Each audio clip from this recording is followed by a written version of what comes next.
People in quake-hit Afghanistan use shovels, bare hands to pull out victims. Hello, my name is Pooja. Have you seen Sisu News Channel? More than 2,000 people are dead as search continues for those trapped under debris after magnitude 6.3 earthquake hits the impoverished nation. Volunteers and rescue workers in quake-hit Afghanistan say they are forced to use shovels and even their bare hands to look for victims and survivors. There is no modern equipment nor trained search and rescue teams. This could result in a rise in casualties. If we don't urgently receive advanced and trained rescue teams in the area soon, we will see an increase in the loss of lives that could have been avoided, Sabir, a rescue worker in western Afghanistan's Herat province, told Al Jazeera on Sunday. Keep reading. List of 4 items. List 1 of 4. Powerful earthquakes kill 2,053 people in Afghanistan. Here is what to know. List 2 of 4. Child rescued from rubble as Afghan quake toll tops 2,000. List 3 of 4. Powerful earthquake kills more than 100 people in western Afghanistan. List 4 of 4. Photos. Looking for the dead and wounded as Afghanistan quakes kill 2,000. End of list. He urged the international community to send rescue teams to the impoverished South Asian country, which lacks a robust disaster management agency and other resources since the Taliban regained power 2 years ago. According to official figures, at least 2,053 people have been killed and nearly 10,000 injured after the magnitude 6.3 quake and several aftershocks hit the aid-dependent country on Saturday morning. Sabir said the actual toll could be higher.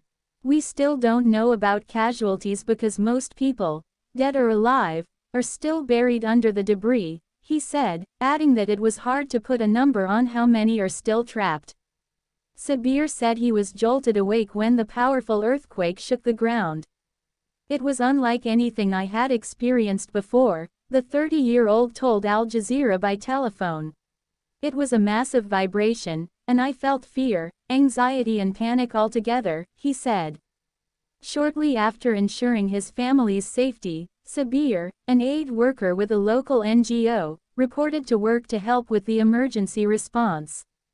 It was only after arriving in the Zendajan district of Herat, the quake's epicenter, that he witnessed the extent of the impact of the tragedy. At least 13 villages in this district alone were deeply affected, he said. The scenes I witnessed are some of the most horrible things I have seen in my life, Sabir told Al Jazeera, adding that villages with more than 400 households had been turned into ruins. At least 9 villages in the district had been completely razed with no structures left standing, he said. There were children, women and the elderly among the bodies that were being pulled out. Lack of resources, rescuers.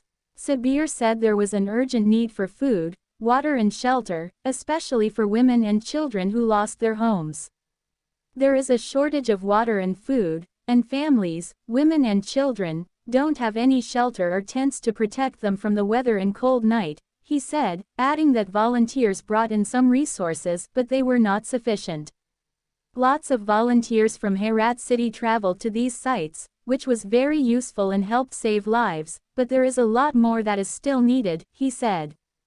Sabir said apart from food, water and tents, the survivors also need medical and psychosocial support. One requirement in particular is the care of many children who were orphaned or are separated from their families. They need psychosocial support, someone to take care of them, he said.